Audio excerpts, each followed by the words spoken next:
What is happening right now in South Africa is deeply regrettable, and it almost feels like a deep betrayal to African countries that stood with them before they gained their independence. Do you know that school children across Africa boycotted classes to stand with South Africa, to show solidarity to South Africa, and now they're doing this to African children? Very unfortunate. So the Ghana president has come out to call this out in the highest form of words. And he says, just like I said, this is betrayal. He said this is such betrayal from South Africa. Listen in. I think that it's an issue that we are all worried about because of the specific circumstances of South Africa. And it's most regrettable and most unfortunate. I think that the young people of South Africa do not know what happened before they gained their freedom. The whole of this continent stood behind South Africa. The whole of Africa stood behind South Africa to fight against apartheid. I remember all of us growing up as secondary school children, went on marches. We were part of the African Youth Command. We demonstrated, we boycotted classes and all that, all in the fight against apartheid. Indeed, for several of the countries where their citizens have been brutalized in South Africa, these are countries that were called frontline states that harbored the freedom fighters, of South Africa and gave them safe haven, gave them passports, to be able to avoid the clutches of the apartheid regime.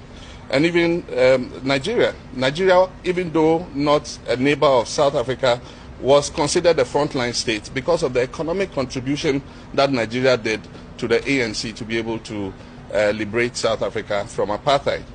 And so it is regrettable that the same people who fought against apartheid, are being attacked in this way. The pictures we've seen are very horrible. As ECOWAS, we've issued a statement condemning what is happening. The unfortunate thing is this is not the first time. It keeps flaring up. And so while we're condemning... If you listen carefully to what the president of Ghana is saying, that is not just a statement, that's a warning. When a sitting president calls what is happening a betrayal, it shows how serious this has become across the continent. And honestly, it raises painful questions because this is not just about politics. This is about people. We are talking about Africans being attacked in South Africa, in a country that once received support from so many African nations during its struggle for freedom. During the time of apartheid, many countries stood with South Africans. They spoke out, they protested, they gave shelter, they gave support. Even ordinary people, students included, made sacrifices in solidarity. So now people are asking, where is that same spirit today? And more importantly, where is the government of South Africa when all this is happening? Because leadership is not tested when things are calm. It is tested when people are afraid, when communities are being attacked, when families are being threatened. People expect protection, not silence. So this is no longer just a regional issue. It's a moral question. What happens when solidarity is forgotten? And who is responsible when it breaks down? Yet another xenophobic attack happening in South Africa. Can I share that this is not a reflection of us South Africans? Not at all. This is not who we are. There's a small group of South Africans that is making sure that this news becomes continent-wide by these xenophobic attacks. Most South Africans, I repeat, most South Africans are against this. Sadly, we are quiet about it.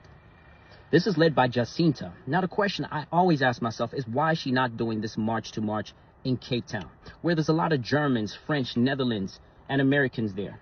Why is she not doing it? And I lived in Cape Town, so I know Cape Town pretty well. She knows damn well she does not stand a chance there, and that tomorrow morning there will be a number of massacred bodies under her name. She doesn't want to take that chance. Instead, she wants to attack the vulnerable and the weak. That is unconstitutional in every way. It is un-South African to do so. Our Constitution rejects this. But then she might have the rhetoric that, oh, immigrants are creating all the crime here. Immigrants are having syndicates here. Yes, it is true. There is some syndicates that is happening inside the townships. And there is some crime that is led by immigrants. But do you want to know the percentage rate of which they are doing these crimes in the whole of the country? 2%. Just 2%. Now just imagine, say, half of the crimes are not reported. That's 4%. Why is Jacinta not marching for HIV, which we've got the highest in the world? What about GBV, which, goodness, she could be marching for that? What about the high alcohol intake that is happening in South Africa that is creating a lot of the crimes? Is she marching for that? What about the murder rate, highest in the world? Is she marching for that? She should be marching to the police station and keeping the police account to that, not hurting fellow African brothers. Now, Stogie T, my favorite rapper in all of Earth, born in Tanzania. Why are we not marching against that? Dudizani Zuma, the president's son, President Jacob Zuma's son, born in Mozambique. Why is she not marching for that? What about DJ Fresh, a renowned DJ? Why is she not marching against that? Did you know that we have Khoisan people in parliament in Kenya? Did you know a Xhosa man is president of Botswana? We don't even have a Khoisan person in parliament because we want to stay divided. What about Nigeria, who's given $61 billion to South Africa during apartheid? You know how much that is? I'll tell you. It's a third of South Africa's budget in a year. Yeah, a third. Nigeria gave that to us during apartheid to fight apartheid. What about Algeria, Zambia, and Mozambique?